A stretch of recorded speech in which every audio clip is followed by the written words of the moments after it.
ஸ்ரீ குருப்யோ நமக.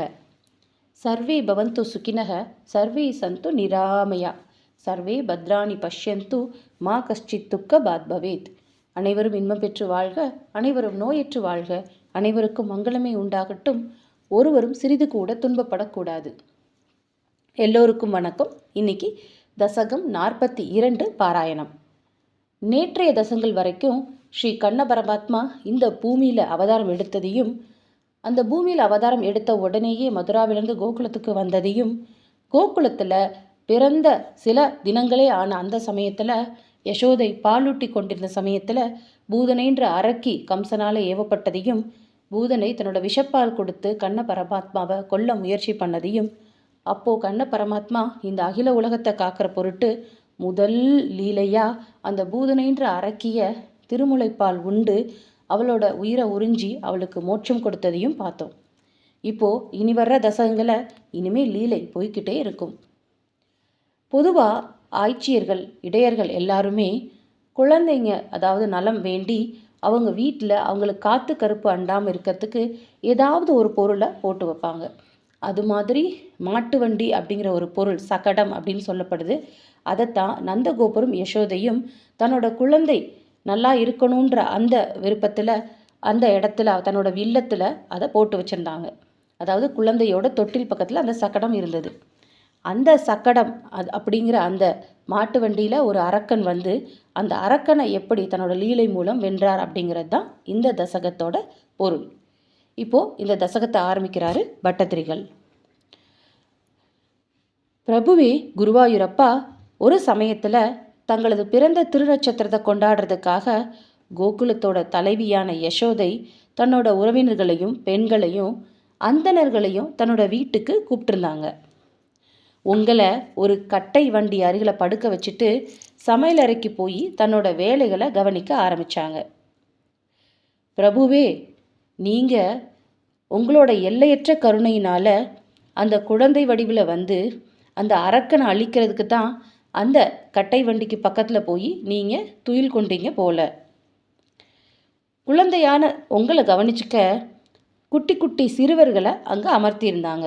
அப்போது உங்கள் பக்கத்தில் இருந்த அந்த கட்டை வண்டியோட பாகம் திடீர்னு சட சட சடன்னு பெருத்த ஒளியோட அப்படியே விழுந்தது.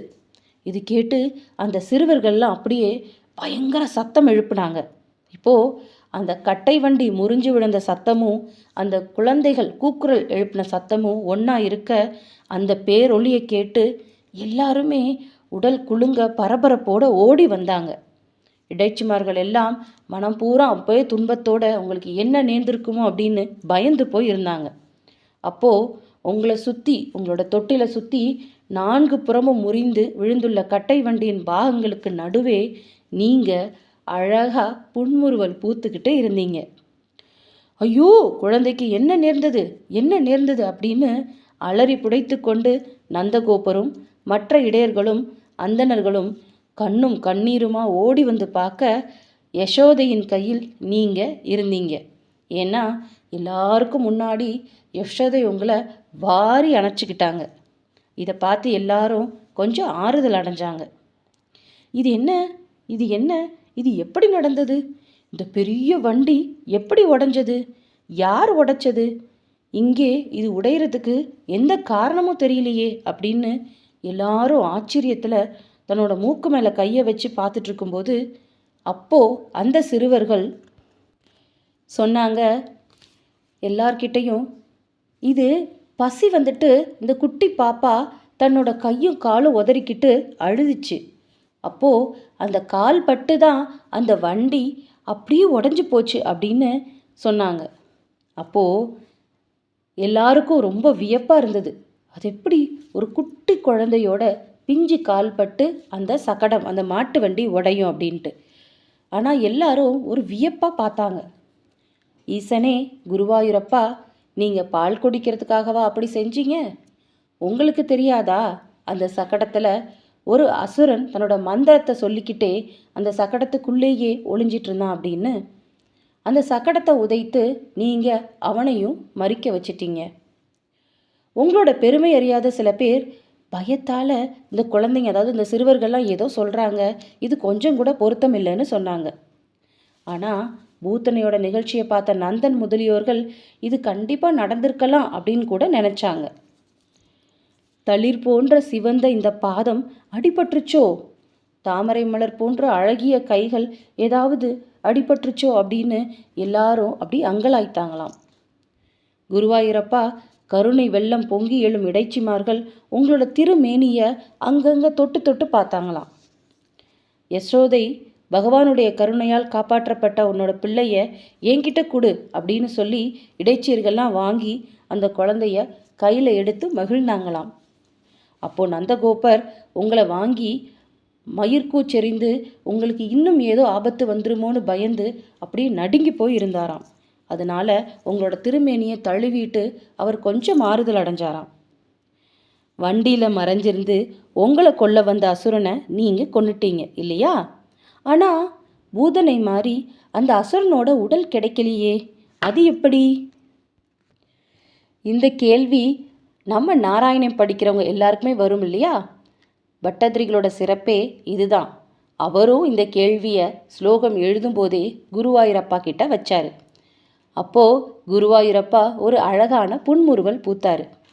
இப்போது பட்டதிரிகள் அதை புரிஞ்சுக்கிட்டு, ஓ குருவாயூரப்பா, உன்னோட 2 கலந்துட்டானா அந்த அரக்கன் கூட? எந்த அரக்கனாக இருந்தாலும் தன்னோட மந்திர சக்தியினால் அந்த மந்திரத்தை ஜெபித்துக்கிட்டே தான் அந்த சக்கடத்துக்குள்ளே ஒளிஞ்சிருக்க முடியும். அதாவது தன்னோட உருவம் மறைச்சிக்கிட்டு. எப்போ அந்த குருவாயூரப்பா உங்களோட திருவடி தாள்கள் அந்த சக்கடத்து மேலே பட்டதோ, அந்த சக்கடம் உடைஞ்சு விழுந்ததோ, அப்போவே அந்த அரக்கன் தன்னோட உருவத்தை எல்லாம் இழந்து மந்திரம் சொல்கிறதையும் மறந்து அவன் உங்களோட 2 கலந்துட்டான். அதனால் அவனோட உடலும் கிடைக்கல. அது மட்டும் இல்லை, பூதனைன்ற பெரிய அரக்கியோட உடல் அந்த கோகுலத்தில் இருந்து அப்புறப்படுத்துறதுக்கு அந்த ஆய்ச்சியர்களும் இடைச்சியர்களும் பட்ட கஷ்டத்தை பார்த்து தான் இப்போது இந்த சகடாசுரனை நீங்கள் கண்ணுக்கு தெரியாத மாயத்தால் மறைச்சிட்டீங்க போல. அதுக்கப்புறம் உங்களோட திருநட்சத்திர கொண்டாட்டம் எளிதே நிகழ்ந்தது. நந்தகோபர் அந்தணர்களுக்கு எல்லாம் சிறப்பு செஞ்சார். அவங்க அந்தணர்கள் எல்லாமே உங்களுக்கு இனிமே எந்த துன்பமும் வரக்கூடாது, வந்த அந்த துன்பமும் நீங்கிடுச்சு அப்படின்னு சொல்லி உங்களுக்கு மங்கள வாழ்த்துக்கள் சொன்னாங்க. ஆனால் நீங்களோ உங்களோட குட்டி குழந்த சிறு பிள்ளை விளையாட்டை கோகுலத்தை ஆரம்பிச்சிட்டீங்க. குருவாயூரப்பா, இப்படிப்பட்ட நீங்கள் உங்களோட விளையாட்டுக்களால் அந்த கோகுலத்தையே மகிழ்வித்த நீங்கள் என்னோட நோய்களை போக்கி என்னையும் மகிழ்விக்கணும்னு சொல்லிட்டு இந்த தசகத்தை முடிக்கிறாரு பட்டத்திரிகள். ஓம் ஸ்ரீ குருவாயூரப்பா சரணம். வசுதே வசுதம் தேவம் கம்சச்சானூர மர்தனம் தேவகீ பரமானந்தம் கிருஷ்ணம் வந்தே ஜெகத்குரும். கிருஷ்ணாய வாசுதேவாய தேவகி நந்தனாய ச நந்தகோபகுமாராய கோவிந்தாய நமோ நமः. காயேன வாச்சா மனசேந்திரியைவா புத்தியாத்மனா வா பிரகிருதே ஸ்வபாவாத் கரோமி யத்மை சகலம் பரஸ்மை நாராயணாதி சமர்ப்பயாமி. ஓம் சர்வம் ஸ்ரீ கிருஷ்ணார்ப்பணம்.